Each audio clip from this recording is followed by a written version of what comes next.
It's my feel-good breakfast show.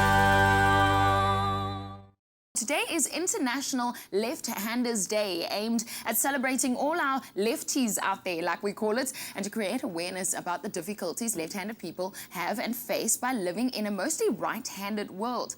Now, although left-handed people present roughly 10% of the general human population, researchers have still had to figure out why we do have right-handed people and why we have left-handed people, and also why left-handed people are in the minority. Now, to shed some light on the topic, we have occupational therapist Belinda von Wielligh here in our studio to have a chat about it. Belinda, thanks so much for joining us in our living rooms and in our bedrooms this morning. It's great to chat about this topic.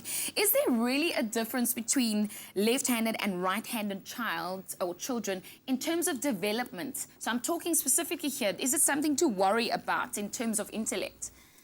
No, there's no difference between the right and the left-handers in terms of their development or intelligence or abilities at this stage. There are some people out there that's doing research to prove otherwise, but at this stage, no difference.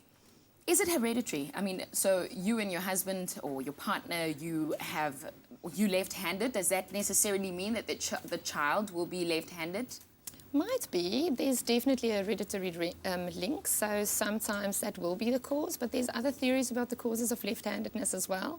And obviously also social, cultural and environmental factors that would play a role.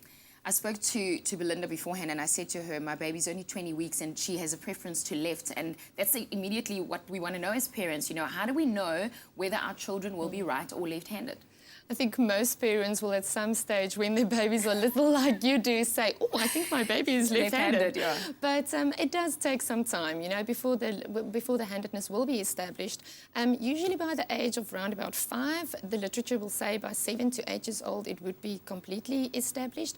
But most of us will, I think most occupational therapists will say, when the child is grade R, you know, that preparation year for grade 1, and they haven't chosen a specific hand yet, you know, that's when you would want to be concerned, because that's really the year when they need to get ready and prepare the hand for those fine motor functions. I'm glad you spoke about grade R and going to school. What should parents know when you've discovered that now your child is left-handed? What is there for us to know? Do you have any tips for us?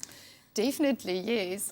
You know, a left-handed child has to function in a world that is generally for right-handed people. Everything ergonomically, it is really structured for right-handed people. So parents need to be mindful of the fact that they are sending their little ones into the world where things are more structured for the right-handed people. And I would definitely recommend that as a parent, you would need to make contact with the teacher, chat to the teacher, make sure that she's aware that your child is left-handed, that the sports coaches are aware that your child is left-handed as well, and start with little strategies, because the tiniest little thing really does go a long way. So the left-handed child, for example, shouldn't sit on the right side of the desk, but rather on the left side of the desk, so that the two little kiddies, their elbows aren't bumping into each other.